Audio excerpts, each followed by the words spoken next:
cuestión de perspectiva.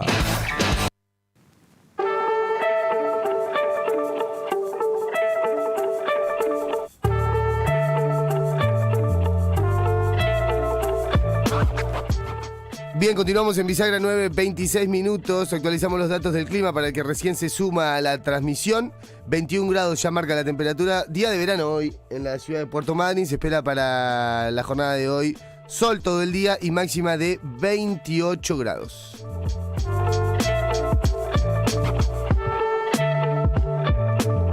Bueno, la tenemos en línea a la colega Gioia Claro desde la comarca andina.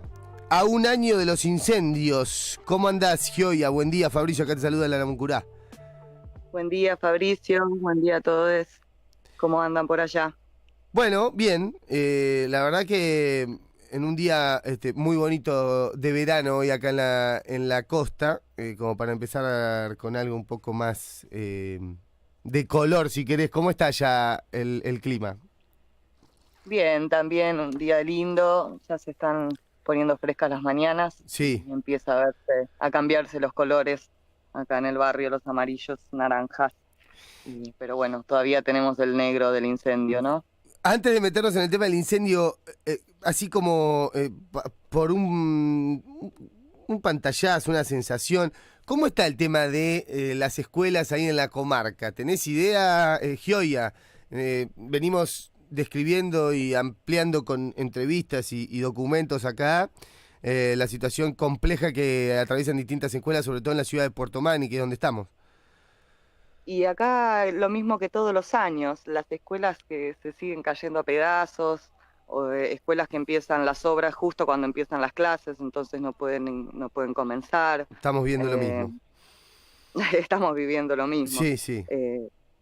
Había también, bueno, acá tenemos a nivel de funcionamiento de la comarca, como somos Río Negro y Chubut, en Río Negro también se veía que querían cerrar en las escuelas rurales los talleres de huerta. Hubo un intento ahí que está en puja con los docentes con el tema de los talleres extracurriculares en las escuelas rurales, las partes de jornada extendida, están pidiendo transporte. En mi caso, mi niño que va a un jardín acá en Las Golondrinas, nos decían, son el único que tienen transporte escolar, úsenlo, porque no hay, y es un gran problema. Y agradezcan, falta que te diga.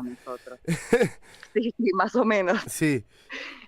Porque imagínate, acá tenemos siempre que agarrar la ruta, hacer varios kilómetros para llegar a las escuelas, y las familias que tienen más de 2 hijos tienen 2 horarios distintos de ingreso y egreso, y se vuelve muy complicado el traslado, y también a las escuelas rurales, ¿no?, que están en el campo.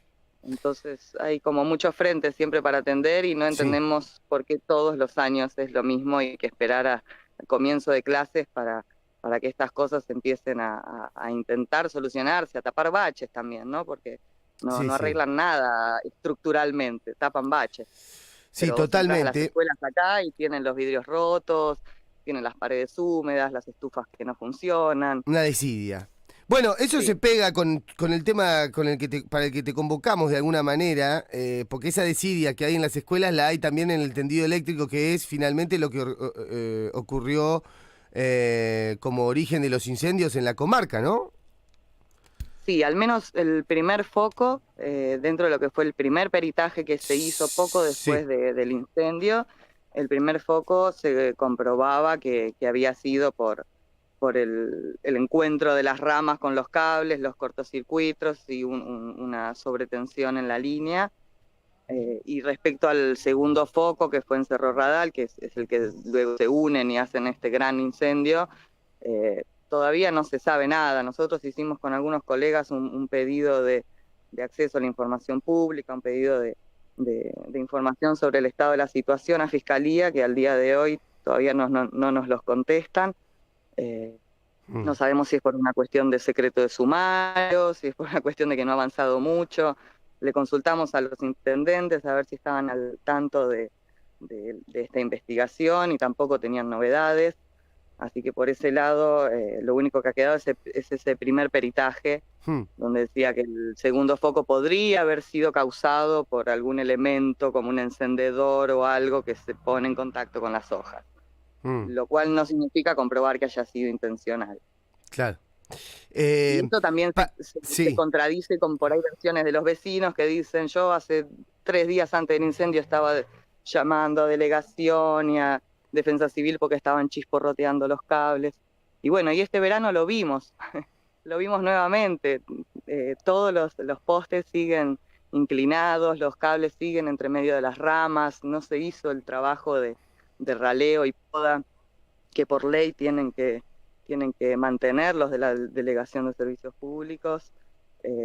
Hemos tenido principios de incendio que los han tenido que apagar los mismos vecinos. Estuvimos todo el verano en estado de alerta, para que te des una idea. ¡Qué locura, en mi Dios! casa, por ¡Otra ejemplo, vez! no hicimos ningún fogón. No, claro. Sí, este año no hubo fogón, no hubo, salvo en los lagos o cuando estás, pero la parrilla de casa no usó, porque no había agua, porque estaba todo muy seco y porque la situación sigue siendo así alarmante. Están escuchando a Geodia Claro desde la comarca andina, nos cuenta un poco lo que investigó para Revista Cítrica en una nota que se llama Cenizas, Dolores y Promesas Quedan, con fotos de su autoría también, que nos va a estar contando ahora en detalle sobre o de la nota. Bueno, que ya empezó a contarnos. No, me surgía preguntarte, antes de esto que contás, para la gente que está escuchando, la magnitud, a ver si tomamos conciencia de la magnitud de lo que fue este incendio del que se cumple un año. Es un incendio que empezó a las 4 de la tarde y para las 8 de la noche ya había consumido 3 barrios, todo el paraje Golondrinas, y se había trasladado, cruzó la montaña y llegó hasta Maitén. Hizo 14.000 hectáreas en muy pocas horas. Fue lo que le llaman una tormenta de fuego. Los brigadistas me contaban que es algo que sucede. ¿Cuántas hectáreas? 14.000 en total de todo el incendio, y en el ejido del Lago Puelo fueron 1.000 hectáreas. Terrible. 1.000 hectáreas pobladas. Qué locura. No, perdón, te interrumpí cuando me estabas contando algo interesante. No, que empezó a las 4 de la tarde, sí, y a las 6 de la tarde inició el segundo foco, y ya para la 1 de la mañana ya estaban todos los barrios quemados. Ya realmente fue una tormenta de fuego. Cuando uno sale a recorrer, ves de repente manchones, casas que se salvaron de casualidad entre medio de todo el bosque negro, y eso, todavía están los autos quemados, las casas quemadas, los escombros. La verdad que recorrer el barrio es volver constantemente a ese día. ¿Qué podés decir, Gioia, del trabajo que ha hecho? Porque en su momento tuvo mucha atención de Nación, con visitas incluso de funcionarios, con envío de ayuda, que me acuerdo que en aquel momento saltaban a la provincia, evidentemente no confían, ¿no? Entonces la ayuda de Nación caía directamente a los municipios. ¿En qué quedó todo eso? Porque digo, también la gente denunciaba, a mí no me llega nada. Sí, la verdad que superó las capacidades de un municipio pequeño como el de Lago Puelo, toda esta situación. El Hoyo tuvo una pérdida fueron 30 casas, chacras, las que se incendiaron, pero en Lago Puelo fueron 600, ¿no? Con galpones, con talleres y muchísimas casas. Esto supera las capacidades. El otro día escuchaba una entrevista que le hicieron a Sam, uno de los concejales de Lago Puelo, donde le decía que la ayuda que recibieron de Nación, que es la que ellos rescatan, que fueron estos aproximadamente 400 millones de pesos, que vinieron de distintas formas, pero para ser gestionados por un municipio que, gracias al esfuerzo, cada tanto, anualmente, pueden administrar un presupuesto anual, digamos, pero que lo superó en cuanto a logística. Y Sam decía que si bien llegó la ayuda económica, nunca mandaron un equipo técnico, por ejemplo, para poder poner en funcionamiento esta plata y que llegue a donde tiene que llegar y que llegue al tiempo que tenía que llegar y para lo que debía hacer, ¿no? Llegaron un montón de millones para los módulos. En un principio se empezaban a generar cooperativas, porque la idea era que esa plata que quedara en la localidad y que sirviera también para los damnificados que pudieran trabajar en esas cooperativas y construir los módulos. La cuestión es que se fue alargando todo y los módulos de emergencia, entre comillas, recién los empezamos a ver puestos en el barrio a los 6 meses, ¿sí? Después del invierno. Y algunos en muy mal estado, algunos hechos a medias, hubo gente que iba a retirar directamente los módulos desarmados para poder armarlos ellos con la ayuda de los vecinos. Luego teníamos la situación también en la Pueblo que los 3 barrios populares, El Pinar, Ecualdea, Bosques al Sur, la mayoría son artesanos, personas que trabajan de manera informal, entonces había muchas ayudas que no podían recibir, como por las posibilidades de crédito, bancarización de algún tipo de ayuda. Todas esas cuestiones complicaron muchísimo la logística, por más que haya habido buenas intenciones, en los hechos tardaron demasiado, ¿no? Los vecinos, toda la gente que se acercó, las donaciones, fue un trabajo así desde el día 1 y la verdad que si no hubiera sido por toda esa ayuda, hubiera sido todo muchísimo más grave.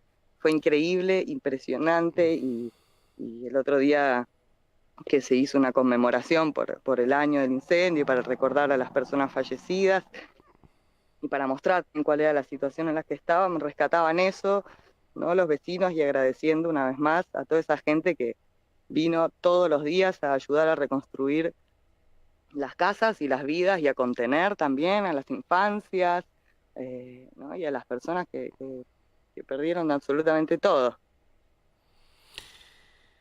Esta descripción minuciosa es de Gioia Claro, periodista de Revista Cítrica en la comarca andina. Estamos divulgando qué quedó a un año de los incendios en la comarca. Les recomiendo la nota que escribió con el detalle de información muy, con mucho desarrollo para la revista. Gioia, sí, no, te quería preguntar. Armar muchos frentes, ¿no? Muchas cosas. Muchos frentes, estoy anotando las cosas y transcribiendo un poco lo que nos contás, porque la verdad que es tremendamente impactante, porque además de las viviendas y las pérdidas materiales, personales, si se quiere, funcionaban también allí talleres, galpones, gente que laburaba de eso y lo perdió todo también, ¿no? Todo, talleres mecánicos, personas que tenían, no sé, zapaterías, herrerías, animales. Claro, las chacras, digamos, chacras sí. productivas. Uh-huh. La otra vez hablaba, cuando recién fue el incendio, con un zapatero que me decía, yo tengo hormas de zapatos de madera que no las consigo nunca más. O un luthier que dice, yo tenía maderas en mi taller de 40 años de estacionamiento, que tampoco Claro. las consigo más, digamos. Hay cosas que ya no van a volver. Hay recuerdos que empiezan, que de repente estás pensando en algo y decís, ay, eso también se quemó, ¿viste? Tarda. Es un proceso muy largo el duelo que uno va haciendo con todo lo que perdió, ¿no? Al principio no te das cuenta y eso, cada vez que vas a buscar algo que querés encontrar entre tus cosas, te das cuenta que ya no está. Hubo algunas familias que decidieron mudarse simplemente porque no podían seguir estando ahí. Algunas estuvieron con alquileres pagados por el municipio un tiempo, como esta chica Nadia que habíamos entrevistado el día 1, que se había salvado con sus hijos metidos adentro de una pelo pincho con apenitas de agua en medio de ese infierno y siguen con psicólogos y Claro, siguen en sí. tratamiento y hay dolores que cuestan mucho cerrar, ¿no? Hay vivencias que van a quedar muy marcadas acá en el barrio. Y no solo eso, sino que después del incendio, ¿no? Me ponía a pensar al momento de armar la nota, todo lo que fue pasando después, ¿no? El incendio fue en marzo, cuando estábamos en toda esa etapa de reconstrucción. En mayo sucede el asesinato de Tino John en su casa, acá también en el paraje Las Golondrinas, que Tino era un paciente psiquiátrico que estaba con una crisis también producto de de todo lo vivido por el incendio, de estar cuidando su casa que no tenía alambrados y de ver gente caminando por las noches. Sí, que además con el rumor que esparció el Estado maliciosamente de esto de vienen desde Buenos Aires a ocupar los terrenos, ¿viste? Una cosa así Exactamente, se generó maniquea, también no sé. una situación Sí. de tensión gigante. El por entonces ministro de Seguridad, Federico Mazzoni, que estaba ahí en plena Eso te campaña, quería preguntar. llegó acá al barrio en junio, cayó a los barrios con la montada, con gente totalmente armada, muchísima policía que se alojaba en las cabañas golondrinas, unas cabañas que zafaron del incendio y estuvieron ahí apostados meses y meses y eso, cabalgando y pasando entre las casas de los vecinos que estaban reconstruyendo sus casas, preguntándole de dónde eran, a dónde iban. Sí, acá lo que yo noté es que uno dice la ausencia del Estado. No, acá lo grave es que el Estado no es que estuvo ausente, sino que estuvo presente desde esa mirada represiva, digamos. Tal cual, al momento de preguntarle a los intendentes por la ayuda del Estado, me obviaron provincia y me dijeron, sí, recibimos ayuda de Nación Claro. desde el día 1, y cuando les pregunté por provincia me dijeron, no, el provincia mandó 1.000.000 de pesos, a Lago Puelo por lo menos mandó 1.000.000 de pesos de gasto directo, digamos, no adjudicado a nada en especial, y mucha policía, mucha policía. Escuchan Al a día de Gea, hoy claro, estamos... periodista de Revista Cítrica en la comarca. Hay un fragmento de la nota que escribiste para Cítrica Compañera, en donde hablas de, lo voy a leer textual. A raíz de las medidas tomadas por la Fiscalía, fue noticia para los pobladores de la localidad enterarnos que la DGSP había aprobado años atrás un acuerdo para que el municipio de Lago Puelo, en la anterior gestión con Raúl Ibarra como intendente, recibiera el 50% del presupuesto para el mantenimiento de la red eléctrica. Uno de los que está interiorizado y labura en el tema dice nunca lo realizaron. Ajá, Mauro Palma Sí, es el delegado de la Regional Noroeste de la Dirección General de Servicios Públicos y al mismo tiempo es el Sindicato de Luz y Fuerza. Él es el que estuvo denunciando y viene denunciando hace tiempo que la Dirección General, que no tienen los autos, tienen todos los autos rotos, las camionetas, que no tienen llantas, que no tienen herramientas, que no tienen nafta para cargarles, claro. que no pueden salir a atacar ningún frente ni ninguna emergencia y de hecho antes del incendio habían estado con retención de servicios Claro. y siguen así. Durante el año fueron poniendo fotos y mostrando que no tenían los móviles disponibles, la municipalidad teniendo que pagarles la nafta para que puedan ir a atender. Hubo cortes de luz programados por fuertes vientos directamente este verano, ¿no? O sea, se prevé viento, listo, se corta la luz todo el día, porque seguramente alguno de los postes va a chispear y alguno de los postes va a caer sobre un árbol. Entonces esa es una situación que se van tapando baches sin solucionar nada. Y en una de esas entrevistas,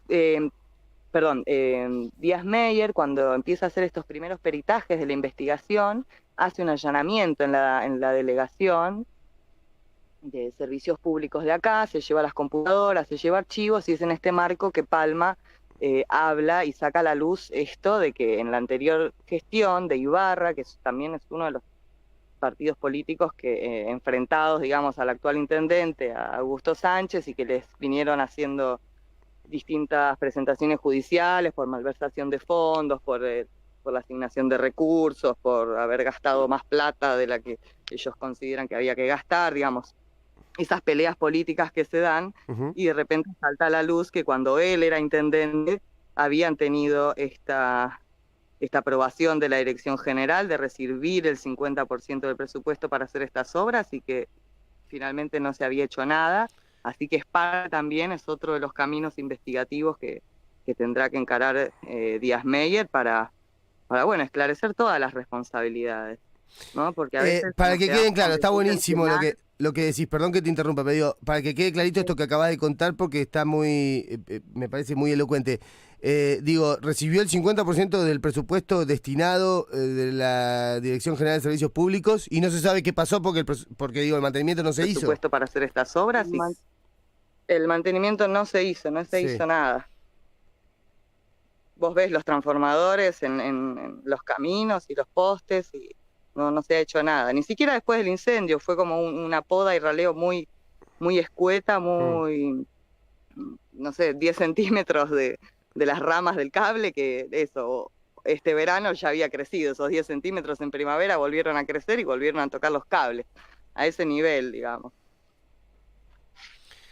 Pero no lo hizo. Bien. ¿Tenemos idea de cuánta plata es?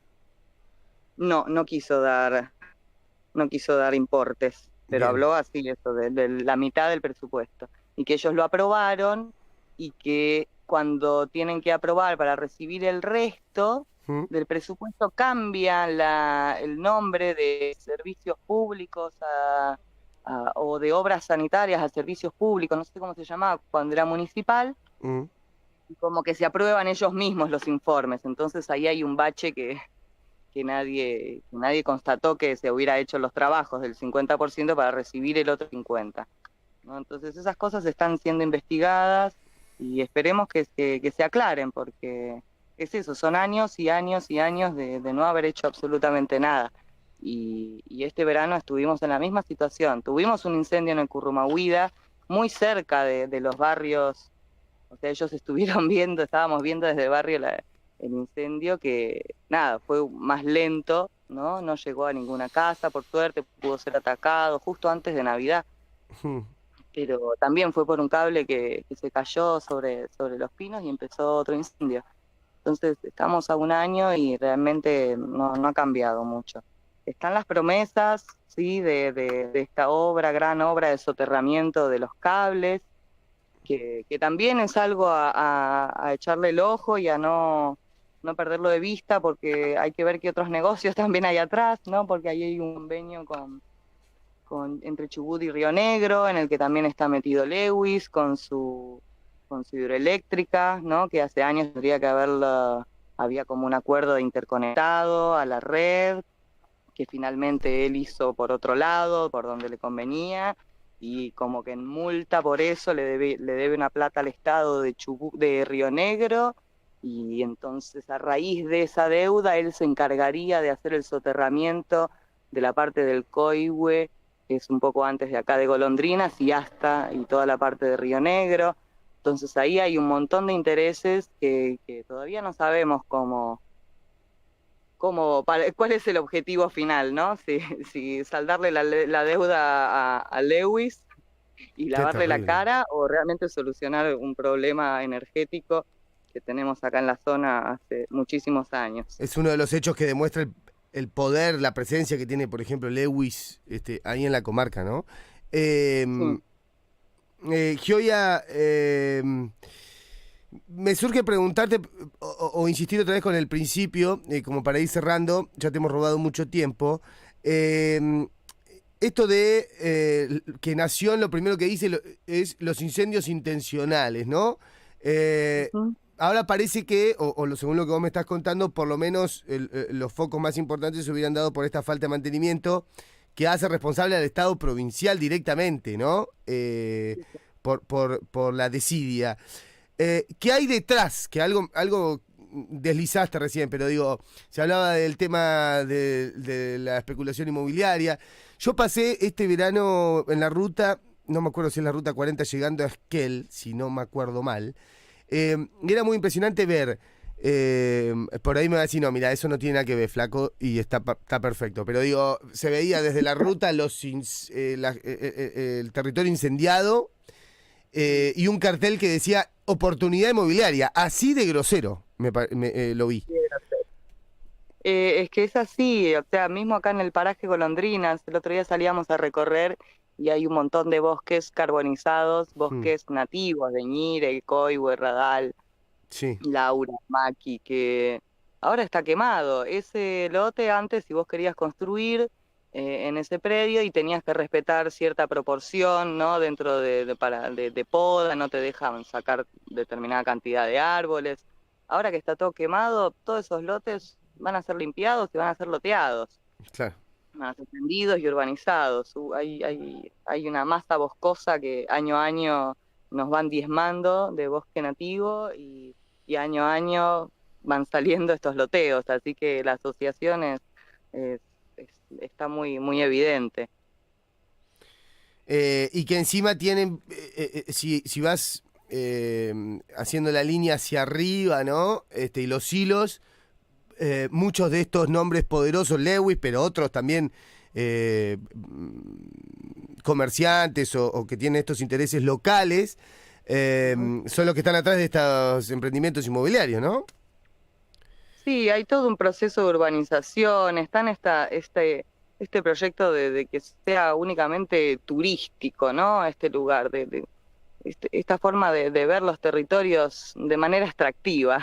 Ujú. Y sin tener en cuenta eso, que lo lindo que tenemos acá es esta naturaleza nativa, pura, intangible, ¿no? Que nos rodea y que nos contiene y nos protege, pero cada año se llena más de gente, cada año se urbaniza más y no hay un planeamiento urbano que, que tenga ganas de cuidar eso. Se ve como un enfoque directamente a la explotación turística, generar más y más Sí. plazas y más habitaciones y cabañas y complejos. Está el proyecto Esteladeras ahí en Mallino Claro, Gado, que por eso te lo también mencionaba, sí.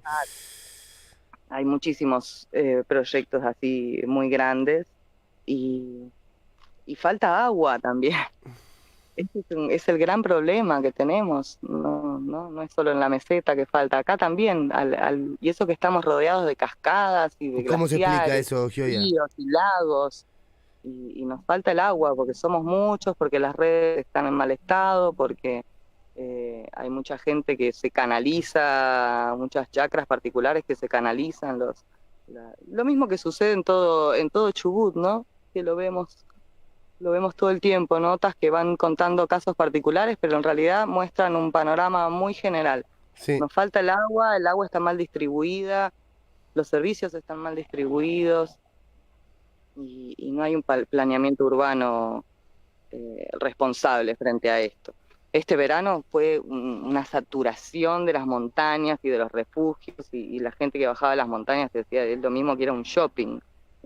Hay un impacto turístico que se aumenta cada año y que este verano estalló por todos lados, una cantidad de basura por toda la montaña y un consumo de agua. Imagínate todas las cabañas con gente que se baña 2, 3 veces por día y vos vecino que no tenés ni para regar el pasto Claro. alrededor de la casa como para decir, bueno, si viene un incendio, Zafo. la casa la salvo. No teníamos agua, nos cortaron el agua desde las 9 de la mañana hasta las 10 de la noche, todos los días, y a las 10 de la noche por ahí no volvía. Y por ahí estábamos 3, 4, 5 días sin agua. Y de cada tanto viene el camión de la municipalidad y te llena, en mi caso, una pelo pincho, en el otro vecino un tanque, el otro tiene el tanque australiano, y hay gente que no tiene directamente. Entonces, simplemente sin agua. ¿Y cómo haces? O si te viene el fuego encima. ¿Mm? Es ahí ¿Cómo haces? un juego muy peligroso, el del fuego y agua. Sí. Termino con esta pregunta, después te dejo para que vos cierres si querés agregar algo más. Volviendo al principio, si la responsabilidad entonces es de la decida del Estado, del mantenimiento y demás, ¿es el fiscal Díaz Mayer el encargado eventualmente, cuando termine su investigación, si tiene lo que tiene que tener, de denunciar esto, ¿no? Debería decir, bueno, acá el responsable es el Estado, que no hizo este mantenimiento, en la plata de este mantenimiento se fue por acá, el intendente de Lago Pueblo se la fumó, digo, ¿no? Eso sería un poco lo que por ahí podría al menos clarificar esta situación de incendios extremos. Sí, sí, totalmente. Ahí Mm. acá falta todavía esclarecer esas cosas, ¿no? ¿Dónde estuvieron las fallas? ¿Dónde estuvieron las buenas y las malas intenciones? Y dónde están las causas y las responsabilidades que, como te digo, vienen hace años, no fue algo circunstancial, sino fue una tragedia anunciada, pero que jamás nos imaginamos que iba a pasar con esta magnitud y con esta fuerza y esta tormenta de fuego, digamos, ¿no? Superó todas las posibilidades de los municipios, las capacidades de nación, Sí, la, sí. la salud mental de los vecinos. eh, la verdad que fue todo muy grande y esto, tiene un gran trabajo acá Díaz Meyer para esperemos que atribuirle las responsabilidades a quien les quepa y no dejar las cosas como, bueno, fue intencional y listo, y seguimos en esa. Que hay gente que viene y prende fuego Claro, porque está eso, ¿no? Como que cualquiera fue, o cualquiera podría haber sido y no fue nadie entonces, ¿no? Pues eso me parece que está detrás, esa es la trampa, ¿no? Un boludo porque es así, un boludo que prendió un fuego donde no se podía y viste cómo son la gente, ay, qué terrible, listo, no pasó nada. No hay responsables, Claro, andá a buscarlo. funciona más que quede como un mito Claro, y en la indignación de la sí, gente y sí. que decir, bueno, acá la provincia tiene una responsabilidad que Claro, todavía no está asumiendo realmente como corresponde y, qué raro. y que no va a cambiar a menos que estas responsabilidades sean puestas en evidencia, ¿no? Lo sabemos. Compañera, te felicito por la nota, invito a la gente a leerla, a mirar las fotos, es terrible, pero súper necesario, ¿no? Porque hay un violín del otro lado insoportable, ¿no? Que no cuenta estas noticias, que no dice lo que pasa, y me parece que vale un montón el laburo en sí y además por la ausencia de el tema en los medios más tradicionales. Gracias por estos minutos, compañera. Gracias a ustedes por escuchar y difundir. Te mando un abrazo, Fabricio. Abrazo grande, Un abrazo Geoida para Claro, periodista de Cítrica. Comarca Andina, cenizas, dolores y promesas quedan a un año de los incendios que definió como una tormenta de fuego. Se llevaron 3 vidas humanas, 600 casas, más de 200 talleres. Arrasó con todo en la comarca. Y los responsables, bueno, todavía los estamos esperando.